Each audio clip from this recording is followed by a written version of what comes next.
By now, you've probably heard my magic wand story. It's a brand that's been part of my personal journey for more than 20 years. But no matter how many times I sing Magic Wand's praises, I'll never be able to fully capture the story of this incredible brand. Well, now journalist and author Kate Sloan just completed a limited audio series documenting the history and impact that Magic Wand has created over the last 56 years. It's called Making Magic. And the series chronicles Magic Wand's incredible brand story through interviews with nearly 40 experts, performers, business owners, educators, and fans. So I got a sneak preview of this series, and what I loved is that Kate weaves together snippets from all their interviews into this amazing story arc. She covers Magic Wand's journey from appliance store massager to its legendary influence on culture and sexual independence, and it's all just fascinating. The first episodes of Making Magic are available now at makingmagicseries.com or on all popular podcast platforms. Just search for Making Magic or visit makingmagicseries.com today.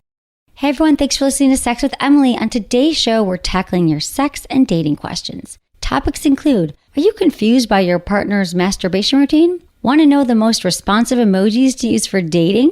Oh, and casual sex. When is too much just too much? All this and more. Thanks for listening. Look into his eyes. They're the eyes of a man obsessed by sex. Eyes that mock our sacred institutions. Bedroom eyes, they call them in a bygone day. Hey, Emily, you got a boyfriend? Because my man E here, he just got his heart broken. He thinks you're kind of cute. A girl's got to have her standards. Oh, my. Do women know about shrinkage? Isn't it common knowledge? What do you mean, like laundry? It shrinks? Can we not talk about sex so much? Are you kidding me? Oh my God, it feels so good. Being bad feels pretty good. But you know, Emily's not the kind of girl you just play with. You're listening to Sex with Emily. We're talking about sex, relationships, and everything in between. For more information, go to sexwithemily.com. You can check out all the cool stuff we have going on there. Check out our, videos, blog posts, and also follow us on social media. We love that. Everything's at Sex with Emily across the board. And now we're kind of doing 3 shows a week. We're giving that a try, little quickie shows. I'm here with Menace. Hey, what's going on? Hi, Menace. It feels like it's been a while. It's been like 6 months, it feels like. Or 6 years. In my heart, Seriously? it feels like 6 years. In every single real time, in real life, it feels like 6 months. Yeah. Do you remember when we did the quickie shows? We used to do those 15-minute shows, Yeah. like a long time ago. And so I love now, those. I know, they were fun, and they're like quick information that people can just, snap up. So I was thinking about you because I know that you're traveling a lot, and the Woody Show is like in every city in the world right now. Hopefully soon. And I'm so proud it's of you. In 2 cities still. But I was thinking it's like, because we have to figure out how many shows we're going to be able to do together. And I thought and we're doing these quickie shows now. So we used to do those back in the day and people loved them. So I'm bringing the quickie back. We're doing like 3 shows a week. That's great. But I was thinking about you, Menace, because how much the last few days we've done a lot of shows here. We had Dr. Drew here. We've been doing a lot of stuff and a lot more shooting and videos. And I was like, I was exhausted. Like I did, a few hours of shows. I was like, Menace gets up every day and just like 16 hours. And I just appreciate you, right? We've known each other for a long time. Thank you. And I was thinking, I tell him that. I mean, I tell Menace I appreciate him. And I was like, but does he take compliments? And then I started thinking, what's Menace's love languages? And we've talked about the love language on the show. Love languages? Do you know the love What? languages? We've talked about this, haven't we? I believe I've been so. obsessed with it, the book, The Love Languages. So it talks about how everyone in a relationship receives love, right? In different there's 5 categories, right? And typically there's 2, how we feel love or appreciated or grateful. And you could do it like with staff. You could do it with your mom. But it came about for people in relationships. It was like a minister in a church developed it years ago. And I drop it here and there. I think it's such a useful tool because I was thinking, what could I get for Menace? A gift. Here's the 5 things. Ready? All right. And you tell me which 2 resonate, how you feel the most appreciated. There's only 2. Okay. If someone gives you a gift, like if I was like, I'll bring Menace tequila because he loves tequila. I'm like, he's not really drinking anymore as much. Is it words of affirmation? Like say, Menace, you're so great. Thank you. I appreciate you. Is it physical touch? Like, do you want me to give you a massage when you walk in the door? I don't think it is. But This is for a relationship or just in relationship. general? Well, typically they're for a relationship. Okay. So for us, physical touch would probably be out unless you want me to give you a hand job or something. Okay. But I'm not sure. So it's words of affirmation, gifts, physical touch, quality time. So if I was like every Tuesday, or if you're in a relationship, I'm going to give you a relationship perspective and then I'll tell you how I feel about you. Gifts. Let's say your girlfriend comes home and she's like, Menace, like I brought you, those new sneakers you wanted. And you're like, or she picked up dinner. She bought you something, a present you wanted. All right. You coveted. Or she knows you're always really hungry and you never have time to get dinner. And then she starts like bringing you dinner every night or a few times a week. She's like, I thought about you. That would be an act of service, right? Or she fills your car with gas. And she like, does a favor for you, right? Acts of service. Then there's words of affirmation. You're so hot, Menace. You're so great. I think you're amazing. There's physical touch. And she's like, you know, you come home and she's touching you all the time and you feel very, very loved. And then there's quality time where she's like, you know what, Menace? Every Saturday night, like it's just the two of us and none of my friends, none of your friends. And we just together, we're going to, you know, commit or we're just going to take. Those are the 5. Okay. And I can only choose 2. Well, okay. In your heart, and everyone listening, if you're in a relationship, there's got to be like 2 of them that speaks to you most. Like, oh yeah, you know, when my partner, I really wish he bought me more gifts, or I wish that he hugged me more. And there's usually 2, and our partner typically doesn't have the same ones. Yeah. So of those, gifts and act of service, words of affirmation, physical touch, or quality time, which are the 2. I feel like it's a game show. Because it's going to circle back. All right, let's start off with number 1, gifts, right? So, I absolutely love gifts, but it has to be like something you know that I really wanted. Right. If I just got a gift, like I got it was like special and you'd been talking about it. That's awesome. I love that. That's great. Right. You can love all of these, but there's 2 that you're like, oh, that really like, that makes me feel really good. Okay. Or cherished or loved by my girlfriend. And then the second one was like acts of service. She thought about you ahead of time. She did your laundry. She picked up your parents' birthday present for you. Don't really. Right. I got it. I'm the same way. Care of that myself. Okay. Words of affirmation. You are the best lover I've ever had. You're so sexy. Look at those glasses. I love you. I want to jump your bones. Or you're just amazing and talented. I guess I kind of like that as long as it's short. Because if it goes on, I feel like it's and short fake. And brief. Yes, I knew you were going to say that because you feel like those things aren't real when couples are like, "Oh, you're so hot." I was just talking about this. Right. Physical touch. Do you feel like when you don't touch your girlfriend sometimes, or if you haven't touched in a few hours, or when you get home from work, if she just doesn't get up and give you a hug, like how do you feel about not having physical touch? Then I think that something is wrong. Okay. So and then quality time. Just pick 2 of all those 5. I know. I'm just trying to rethink them all. I think I'm gonna go with gift and physical touch would probably be the best. Okay. I guess. Okay, that's interesting. And then you could think about it. No, that means that of those things in your relationship. Yeah. Right. That's what makes. I guess, not that you don't need the other things. I do need the other things, but I literally wasn't even going to go off on this whole thing. I was just going to get to how much I appreciate you. But it's interesting. Sorry. I love it. So out of all, I love this though. This I really wanted to think useful. about the response. So I know you did. So you said gifts and touch. Okay. So I was thinking to myself, and I've read this book probably 5 or 6 years ago, and I probably don't talk about it enough. But I just feel like even for people in your life, it's helpful thinking about myself. So for me, can you guess what they are? For you, words of affirmation, definitely. Right. And physical touch. Right. I don't think you care about gifts. Not at all.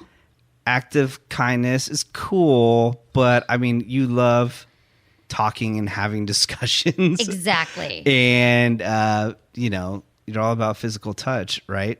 So you're absolutely right. Words of affirmation, physical touch. When I first read this, I'm like, done. If a guy just says you're hot or I think you're amazing or you're smart and we're touching all the time, I'm happy. Done. It's like air. And so I think I think for a lot of times, if it's just a different way to think about your relationship that you're in. If you're like, oh, you know what, we should, and there's like tests to Google it. You could take tests online or we have the book on my website. But I was thinking to myself, what would make him happy?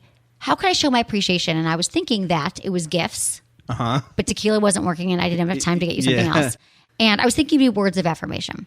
All right. But also, I wouldn't think that you'd really want to cuddle with me when you walked in. I mean, you might. We do hold each other and you throw me around the office for a minute. Yeah. So that's all. That's it. So you should take this home and do it with your girlfriend and you should figure it out. Because maybe there's ways. Figure out what she wants. The point is that couples oftentimes are like, I keep telling her she's hot and that I love her. And I keep buying her gifts and she doesn't care because typically we give how we want love. So I might always be telling my partner, he's so amazing. And I might keep touching him. And he's like, you have not spent one night with me alone on a Saturday night without your friends. And I want quality time. So there's no way that me doing what I thought felt good was serving him. Because he's like, I just want you to buy me gifts. You didn't buy me a birthday gift, whatever. So it's interesting because couples can miss the mark and it's an easy way to like heal it. So I was thinking about you and that just all the time and all the things you're doing and how much I love you. Oh, thank you so much. You're so welcome. I think So I'm going to buy you a gift next time. Awesome. No, I think I would try to think what my girlfriend would want out of that. I think Well, this is I what I think was she would gonna only ask you want next. one. Which one? Probably more words of affirmation. But the thing is, I like, we are both so overworked. I know that's not an excuse, but I want the opportunity to be there where it comes off completely sincere, because that's what I worry about. Well, let me tell you this. When I was thinking about you again because I did a show with Dr. Drew months ago, and I actually listened to it. And it was a really popular show, and you know me, I never listen. Yeah. And I talked about you in that show, and I said, well, there's some guys like Menace who's kind of like, I'm not explain Menace, but he's always like, oh, if I tell her too much how hot she is, she's going to feel too confident. And I can't let women know how much I like them. And it's just going to be like, or it's going to seem fake. Like you always say, like lingerie just seems like a fake concept. Like you saw that in porn. And so you wore something red. And he was laughing. He's like, yeah, I could see that as well. So I was thinking, that's Drew, why I he's a doctor. debated. He agrees with me. He did not agree with you. He said he understood that point that men feel that way. And I thought, yeah, if I told him how great he was, maybe it doesn't sink in. So I had all these thoughts about you, Menace. Wow. I know. So what's your girlfriend? Because then you could go home and please her right now. Tell her how hot she is because you think that she's going to be like, it's not sincere. But how about you walk in the door and you just think, when you see her, what are you feeling? I'm excited that she's home. What if you just told her that? Yeah, but What if you came home and you're like, I know you're home every night, but today I was driving home and I was excited you were going to be there. But I do display that she's... You tell her in words. If she's do those words come out of your mouth? Because sometimes that's the other thing. We think we're expressing. You're like, she knows. Like, I don't need to get him a gift. He has so many things. You know what I'm saying? But for her, she might feel like, man, just never tells me these things, and I need it. She called me actually. Oh, did she? Joking. I highly doubt that. I don't know. I think verbally I can probably express that more. I love this. Instead of physically. Look at this. We could just end the show now. We've helped Menace. Oh, thank you. And then, I think you could think about the other one. I'll text these to you. All right. Yeah. So anyway, been thinking a lot about these things. Yeah? Yeah. That's awesome. What's going on with you in your life? So many things. I've been dating, as you know. I think we've talked, like I've been on the apps, which was completely overwhelming. Yeah. But I do it. Meet people in real life. And I've been thinking a lot lately about, I actually recorded a show about cell phone technology and how they can cut off intimacy. We get home, we're on our phone. Like if you're in a long-term relationship and you're in bed with your phones. And I just said, I'm not even in a relationship and I'm so friggin' attached to my phone. So I'm trying to sleep with it outside the bedroom. And I did a whole 15 minutes on it. And so I was talking about it again. I've been obsessed with this topic. So I go on a date with a guy last night that we had very good text banter beforehand. It's actually the first date that I've looked forward to because he gave great text. Yeah, which you love. I love. You love writers. He was funny. Thought I was hot. In a non-cheesy way. He was hysterical. But he picks me up and we get to the restaurant and he's like, why don't we leave our cell phones in the car? And I was like, first I felt terror. I was like, I can't be part of myself. He's like, I've never done this either, but I just thought, I think he's full of shit on that one. I am or he is. Wait, no, you said let's leave our He phones? did. Yeah, he brought it up. And it's shit. why? That's like, oh God, that's something he discussed with his friends. No, he's old. He's not like that. Like he's divorced. He hasn't gone out. A man is a man, Emily. He wasn't listening to the show. The show did not come out yet. Let's just say that. I know. And I thought to myself, that's exactly what but when I was faced with that, I said, something you probably read in Cosmopolitan. No, dude, he's not like, he's way more, this is what you understand. He's like a man. Like he's like not reading Cosmo.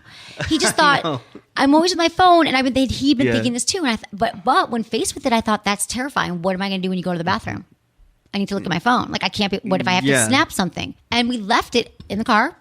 I did it. It was like a wonderful dinner without having like the phone, and we had a good time. And I connected, and I realized when it's not with you, I wasn't tempted to like go to the bathroom and check it. Do you? Yeah. So anyway, what happened from there, though? So yeah, you're like, fuck that. Okay. It was a good date. I liked him. Yeah. He was TBD. I'm going to see him again, which is good. Most guys, I'm like out in like 50 minutes or less. That's good. Yeah. And then you immediately grabbed your phone and then told everybody about it. Yeah. Exactly. I tweeted the shit out of it all night. Well, I had to make up for the lost time. It's become second nature where you just grab your phone and you don't know why. You don't know why you're going on Facebook. You don't know why. There's no reason to go there. Those hours get sucked out of your life, though. It does. Like, do you ever just sit and like stare at your phone like numbingly? I do, and then again, that's at night. And I don't know why, because I have television, which I absolutely love. I know. But I find myself not watching television because I'm looking at a Facebook app that I opened 47,000 times, and there's nothing there that I want to see. Exactly. Okay, so this is my point. Drug. Yeah. It's a drug. And it's kind of a way of tuning out. And I'm almost like I'm saying I'm too lazy because I actually have a new TV, man. I have not watched TV ever. And I was really excited. I thought, well, I'll get the TV. I'll get the Sonos system. You haven't been to my new house yet? No, I know what it looks like. Yeah. It's amazing. So, but all I'm doing is I get home and I'm on my phone and then 86 minutes go by or whatever it is. And I'm like, I'm still on it. And there's nothing happening. There's nothing it's almost harder to turn the remote on that it's lazy and it's numbing. So you guys, when you go home, do you guys do that together? My girlfriend and I? Do you guys sit and stare numbingly at Facebook? Yeah, we do. But we both have our laptops too because we're both working at the same time. Right. But we're sitting next to each other side by side. Maybe we communicate. Do you text when you're next to each other on the computers? We talk about pop culture, what's going on, with the Kardashians and all that kind of crap, and then what's happening in the real news of the world and things like that. That's good. Then you're talking while you're on your computer. Yeah. Okay, good. Because my girlfriend also she works in radio, but she works in the digital side, so she has to keep up with all that. I know. I think you guys are great. I'm not trying to say anything's wrong with your relationship. I'm just saying how do we communicate when we're at home with each other and what we do and talk about, and then we binge watch stuff. I just want to sit home and watch TV and chill. That's good. But so you're out with this guy. Okay, whatever. And then we made out for a second, but I thought he was cute, but it wasn't it was he was affectionate, but not too much so. And he was cute. And I went home. It was an early-ish night, but there was a connection. I'm going to go out with him again. Oh, that's good. But I don't want to get into it too much because who knows? Because then you'll be like, how was that guy? And I'm like, what guy? Next time I see you, you'll forget. But what I'm saying is things are good. We are, I'm in a good place. I'm glad you're here in the office. And the shows have been great and we miss you. I'm excited to be here. Speaking about technology, I feel like I don't even hear about Tinder anymore. I hear about Bumble. That's it. Which I support because, from what I understand from Bumble, it's all about the women making the first move. Exactly. What have I been talking? How long have we known each other now? 12, 13 years? Yeah, long what time. have I been saying since day one? What? That women... That I would love for women to... Initiate more because we've always talked about it. The guys can't pick up on the signs. Is she just my friend? Is she into me? I don't know. And boom, there's an app where that she has some kind of interest. Exactly. Which is... It takes so much pressure off the guys. It takes so much pressure. It takes so much wasted time away. Everything. I totally support it. Too bad it wasn't available when years ago. I know. Yeah. It's pretty cool, I have to say. But it also gets a little bit overwhelming. So anyways, I totally support it. I love it. So what's going on in the news? Because I haven't been keeping up with Sex in the News. You haven't been keeping up with Sex in the News? Well, this one I knew would be the most interesting for you. All right. And me. The best and worst emojis to use on a dating app if you really want to hook up. Speaking of dating apps. Okay. How about emojis in general, right? Well, yeah. It kind of talks about emojis in general, like which ones fail, which ones work for men and for women. I'm just saying using them at all when you're first having communication. Do you ever use emojis? Oh, I use emojis all the time, but it's with people I know. But if I was having a conversation with somebody that I didn't know, then I definitely wouldn't use them. No, it's not like a first time thing. Here's an emoji. No, you have to know somebody. But when you're dating, it says, okay, so Clover is a Tinder alternative and it has a good rep for leading to quicker hookups. I don't know about Clover. Than the higher profile dating app. In an effort to help users polish their game, they published a breakdown as to which emojis are leading to the most and least responses sent when in early chat sessions. Okay. All right. So you can look at this. There's a graph here. We could put this on the website. So emojis women are replying to. And I didn't even know this sassy girl existed. This is what they reply to. The tongue, I've never seen the tongue. Women are replying? Yeah, I've seen all these emojis. Yeah, but I would never do. Okay, so it's interesting. Both men and women reply to the see no evil, the monkey with the... And then the most important thing, I think, is what the one women aren't replying to. The emojis women aren't replying to. All right. Guess. Yeah. Which one is that? The eggplant. The eggplant. The eggplant, even though it's the penis. Unless you're totally joking about it. We're not responding to clapping. Your flexed biceps are a fist bump. And here's the thing. When I was reading this, I had a visceral reaction. Whenever a guy fist bumps me, I'm like, Okay, bro, dude, yeah. like that's the least sexy. Like all the sexiness and all the hotness that's just rushed out of my body at once. Don't like the fist bump. So here's what men aren't applying to, which is hilarious. The Vulcan salute, when your fingers Yeah. are like separated. The wedding ring. Like I'm going to send a guy a wedding ring ever. No. Okay. The crying face and poop, the little pile of poo. Yeah. Why would anyone ever send that? So not sexy. So I thought it was interesting. And I also think, the popular signs, what they'd love to send and stuff. And there's been all this research lately about how even businesses are using emojis, like in their marketing and stuff like that.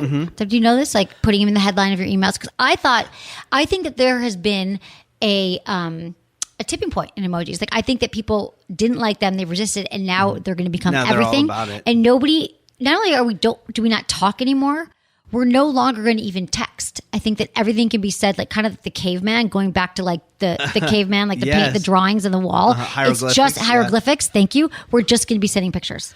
That's my prediction. Well, I think that's what's happening in Asia now. It's mostly just Exactly. Don't we just follow Asia? Yeah, definitely. Okay. Well, they're the on the forefront of that. But you can say so much in just one symbol, though. I don't think there's enough. See, here's the thing. I find emojis very limiting. Like, I want to create my own emoji. I'm like, why isn't there a goddamn emoji for, like, God, like, get me a latte now or else I'm going to faint if I don't have the caffeine. Or how about, you're really sending mixed signals. I thought we had plans and you know. I know you can send Domino's just an emoji and I would send you a pizza. That's amazing. But what if it's the wrong pizza? No, I don't know. It's like pre-set up or something. I'm trying to think of what I would send you, like a gift. Instead of a gift, I could send you like just a gift. Just a gift. And tell you that you're hot.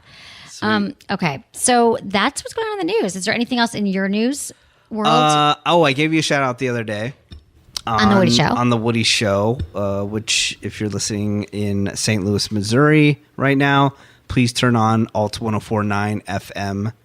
Every morning, 6 to 10 a.m. And then in Los Angeles, 5 a.m. to 10 a.m. on Alt 98.7 FM every single morning. And we're also a podcast, but we talk about news and stuff like that. Not really that sexy. People okay. But we do a segment called Craigslist Freak of the Week. So we read the most outlandish Craigslist ad every week. And one of them was about foot fetishes, and then you go to like the personals page or whatever the seeking, and every single one, okay. like missing I hope counters. an intern does that. You're not doing that. It's a group effort. Got it. So and like there is a lot of photos too, but one what came up was foot fetish, which we've talked about for a number of years, and then there was a discussion about like why are people into that, which again is another discussion that we've had here for years, right? And you're obsessed with the topic. I'm not that I'm obsessed with it. I've always tried to understand it. Right. I just want a direct answer. Then so we had that discussion, and then one of our podcaster listeners, like weeks later, sent us an email and said, "Hey, I heard you guys talking about the foot fetish stuff." And she explained that her professor in whatever course she was taking, Sex 101 or something. Yeah, said that the reason that guys are into feet is because of the shoes, and they put their feet in the shoe, and it reminds them of insertion, right? And I was like, oh yeah, but it doesn't make sense. First of all, there's not one answer for why someone has a fetish, and it doesn't make sense to me because it seems like all the people, like the visual aspects of it, there's not really that many shoes involved. Like the people are into it. Right. The people are into it. Yes, they'll buy shoes for somebody or something like that, but they want the bare feet. So I didn't get that. No, I don't get that either. I don't know where she goes to school. Yeah. Like where she goes to school. Doesn't matter. That's not what I would say. I mean, a lot of it does start from like early childhood things, like around if you saw a foot in a sexual manner, like if maybe you did see a foot going into a shoe and then you forever fetishize shoes, or maybe like when you were a kid, like, your high school teacher had, you just remember like looking at her feet, or maybe you had an erotic experience with feet. But this is, and you this link is, it. You this link is it. You saying that I just beg and pray one day that we get an email. Well, dude, there's not one answer for sex. That breaks it down. But what's it make for them? Like, what makes it sexy? Right. Right. So, okay, if you have, and let me tell you something, there's a lot of different reasons. So what you're asking for specifically, and typically this works, email us. You can email us right from the website. Ask Emily, if you do a foot fetish, like what is how did it start for you? What do you? What's your? When do you what's first your recognize guess? it? Right. What do you think? You think is sexy about it? You know. Yeah, because we have covered a lot, but I think Yeah. it's different for everybody. And I'm for trying to you, we're pinpoint going to it. get it. Go to our website and email us. I'm trying to. Honey, I do get it. a I want to help survey, you here. Study. Okay, I love it. Okay, let's take a quick break and right. give a shout out to our sponsors. And we love you, everyone. Thank you for supporting our sponsors. And I never talk about things that I don't believe in and products I haven't used and inserted, if you will. And so thanks for supporting them. We'll be right back with your emails.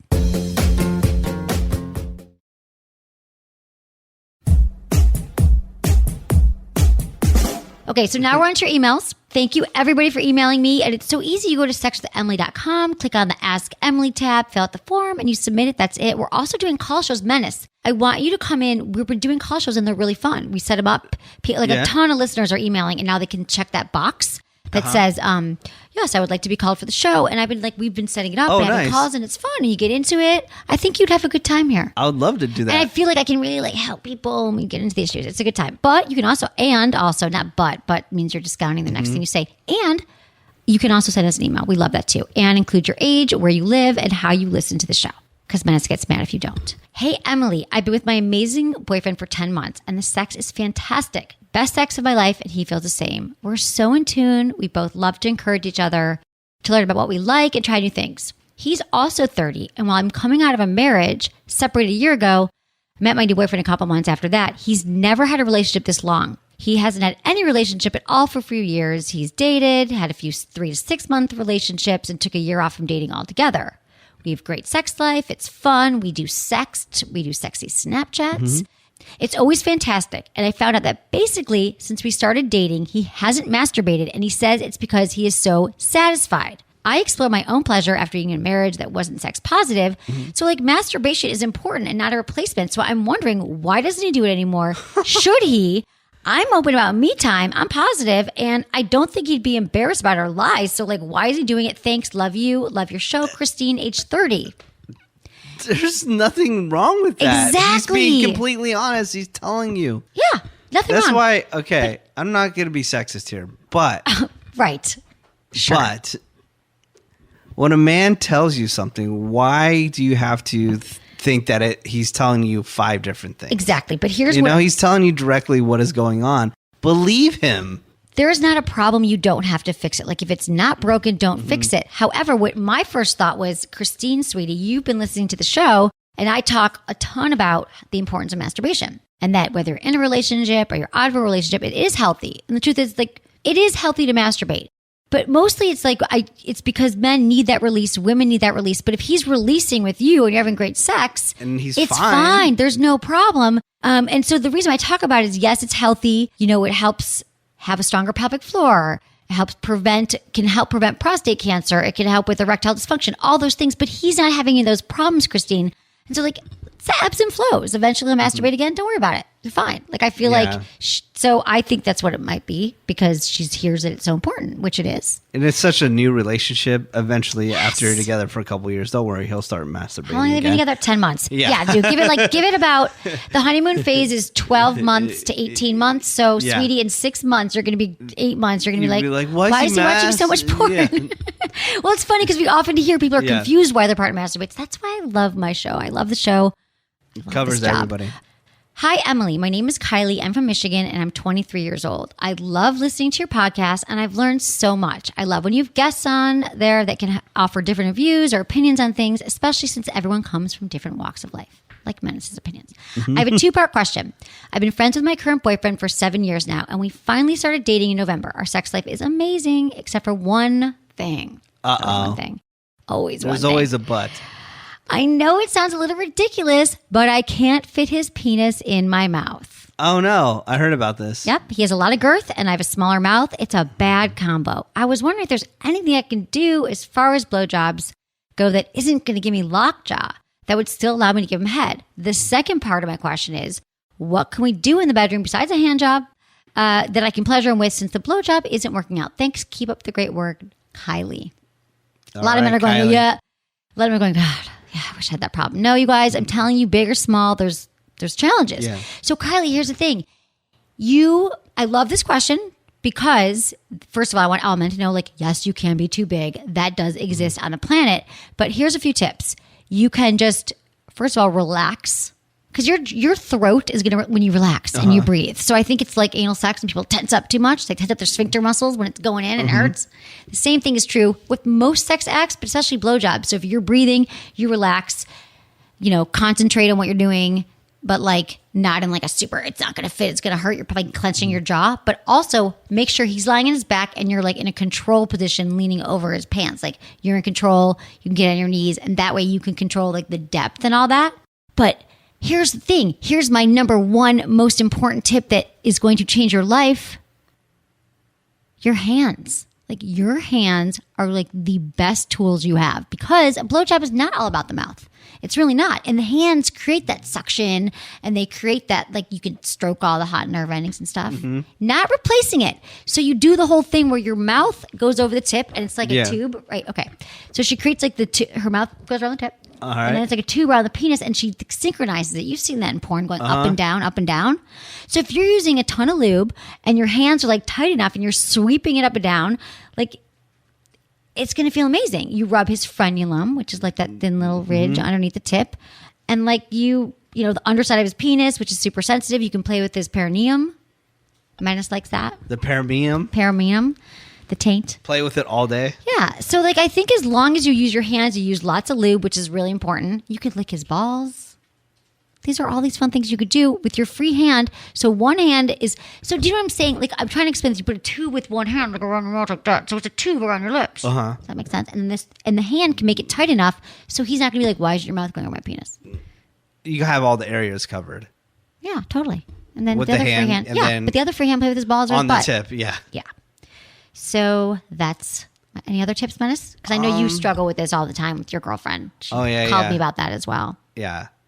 Not enough room. I don't know. Is there any... Let's think about what else you play with toys. Is there any like demonstrations online that you can think of? I have an image. Well... Kind of, sort of, maybe porn? at sexemily.com.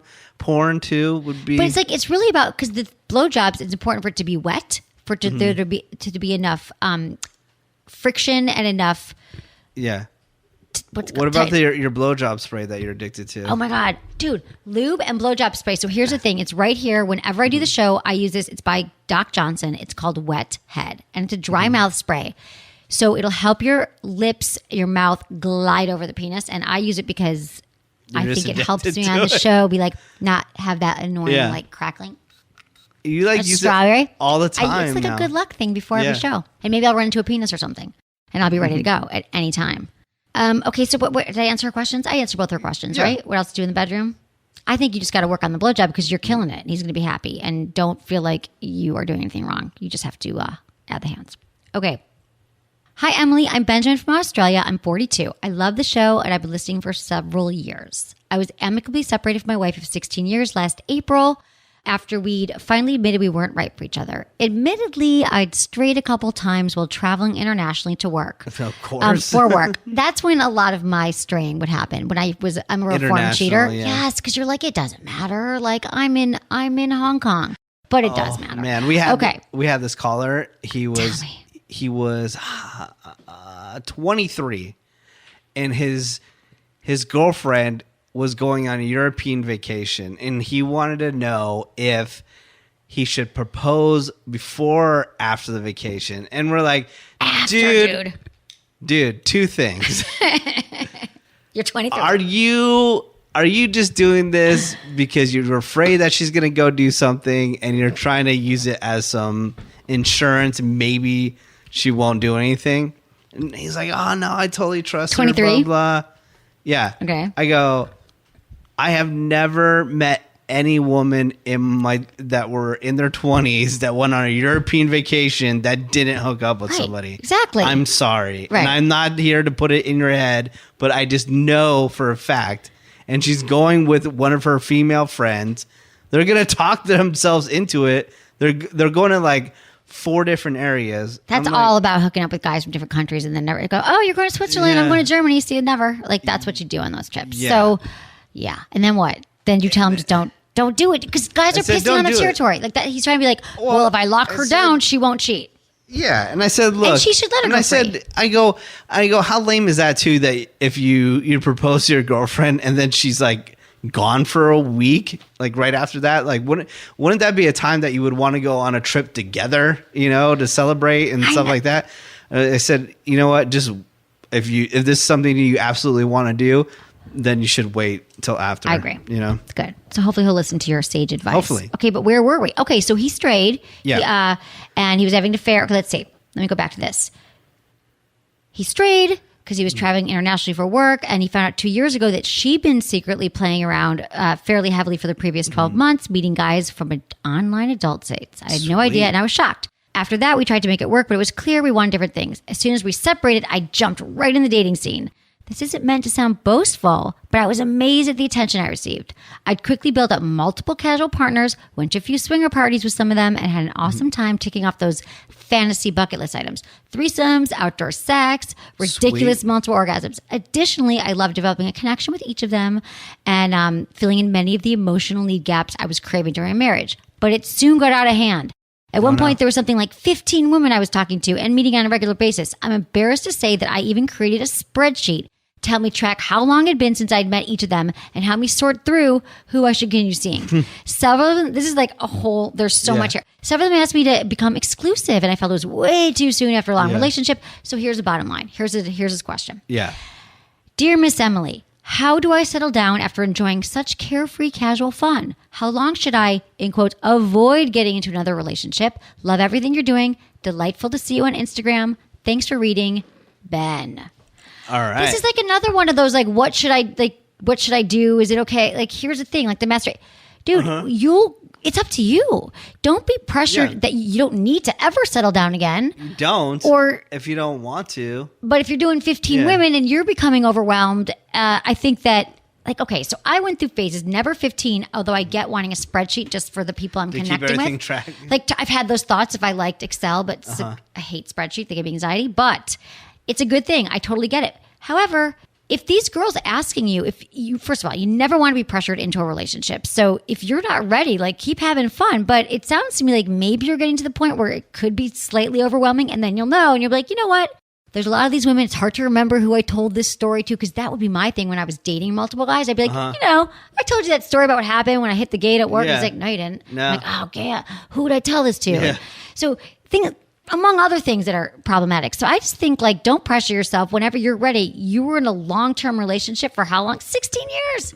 You might have another year or two. You'll find somebody. Yeah, dude, don't trip on it. I'm not going to give you a time. I'm not going to say anything. And just as long as you're honest with these women and you let them know, like, you know what? I'm so flattered. I love spending time with you, but right now I just really need space to kind of figure out myself and what I want, and be honest with them.